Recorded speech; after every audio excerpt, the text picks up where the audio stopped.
Words are light. They leave the mouth easily. They feel harmless until they land somewhere you never intended. This is not just a story about a parrot.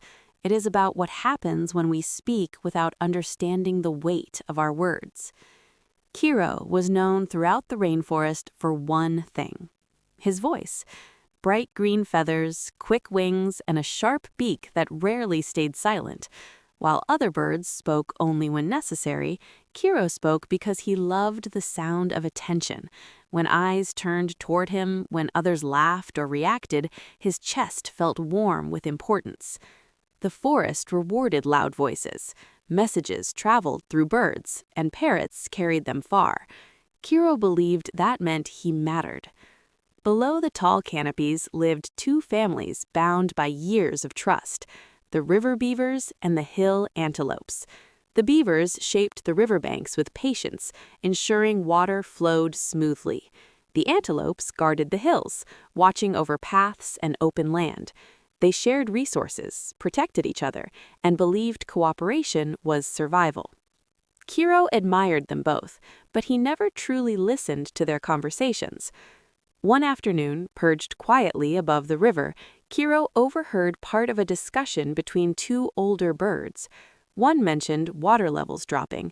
Another spoke about the beavers adjusting the flow to protect their homes. The words were cautious, incomplete, and filled with concern, not accusation. But Kiro did not wait to understand. His mind leapt ahead. His excitement filled the silence. Later, when another bird asked why the river seemed quieter, Kiro repeated what he thought he heard, adding a playful twist. "I heard the beavers are taking more water for themselves," he said casually. "Maybe they want more control." The words felt thrilling. They made him interesting. He didn't notice how the listener's feathers stiffened. He didn't hear the pause that followed. He only felt the rush of being the first to say something new. That sentence did not stop there. It flew. From one bird to another, the message grew sharper. Certainty replaced curiosity. Fear replaced patience. By the time the rumor reached the hills, it no longer sounded playful. It sounded intentional. And Kiro, still proud of his voice, had no idea what he had released. The forest, once calm, had begun to shift. Rumors never travel alone. They carry emotion, tone, and fear. By the next day, the antelopes whispered among themselves. Some spoke with confusion, others with anger. A few remembered old sacrifices made to protect the river, and doubt crept into their thoughts like an unwanted guest. "Why would the beavers do this without telling us?" one asked. Silence followed. Silence often feeds suspicion. When the antelopes finally approached the riverbank, their voices were guarded, their eyes sharp. The beavers, confused by the sudden distance, felt insulted before they understood why. "What is this about stealing water?" one beaver asked, hurt breaking through his calm tone. The accusation felt heavy. It did not sound like a question. It sounded like a verdict. Kiro watched from above as gestures grew tense, words turned defensive, old laughter disappeared. The forest air felt thicker, charged with unease. For the first time, Kiro sensed something was wrong. He heard his sentence repeated, but now it sounded different, harder, accusing. It no longer felt playful. Fear brushed against his confidence. Days passed. Cooperation stopped. The antelopes refused to guide river paths. The beavers stopped sharing materials. Other animals chose sides, not because they knew the truth, but because silence felt unsafe. Kiro noticed how the forest changed. Conversations ended abruptly when he arrived. Elder birds no longer smiled at his chatter. His voice, once welcomed, now felt dangerous. Still, he said nothing, because admitting a mistake felt heavier than staying quiet. Then the drought came. Water levels dropped faster than expected. Crops suffered. Young animals grew weak. The tension exploded into urgency. A council was called. Every family gathered under the old tree where decisions had once been made together. Voices overlapped. Accusations flew freely now. Pain replaced logic. Kiro perched above the crowd, heart racing. This was no longer a rumor. This was damage. And for the first time, Kiro understood something terrifying. Words do not disappear after they leave you. They change shape. They choose their own direction. Elder Luma, the oldest parrot in the forest, remained silent while others argued. His feathers were dull with age, but his eyes were sharp with clarity.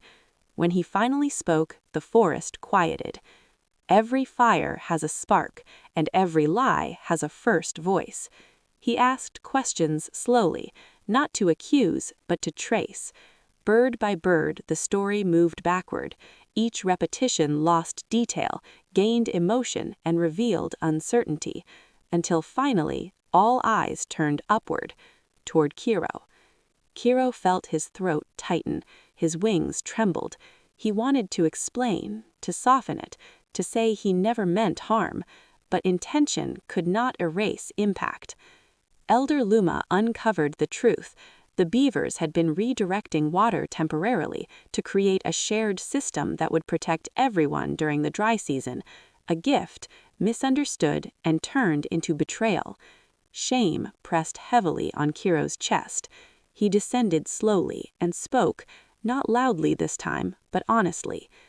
I repeated something I did not understand. I wanted to feel important. I did not think about where my words would land. No one interrupted him. The silence was worse than anger. Trust does not return immediately. Apologies do not rewind damage. Some wounds remain visible long after truth arrives. The families listened. Some forgave. Others needed time. And Kiro learned the hardest lesson of his young life. Truth spoken late still arrives, but it must walk through ruins first. The days that followed were quiet. The forest did not heal quickly. Cooperation resumed slowly, like a cautious step on broken ground. The beavers continued their work. The antelopes watched closely. Trust, once effortless, now required proof. Kiro changed. He spoke less. He listened more. When he felt the urge to speak first, he paused. The attention he once chased no longer felt worth the risk. Some animals avoided him, others observed him carefully. Redemption was not loud, it was patient. Kiro began helping quietly, carrying messages only when certain, asking questions before repeating anything. When unsure, he stayed silent. Slowly, the forest noticed. Months passed. The shared water system saved lives during the dry season. Cooperation returned, not because of words, but because of actions. And Kiro understood something deeper than guilt. Words are powerful, not because they are loud, but because they shape reality. Before you leave, pause for a moment. Think about the last thing you said, not what you meant, but how it might have landed. How many times have we repeated something without checking its truth? How often have we spoken just to feel seen, heard, important?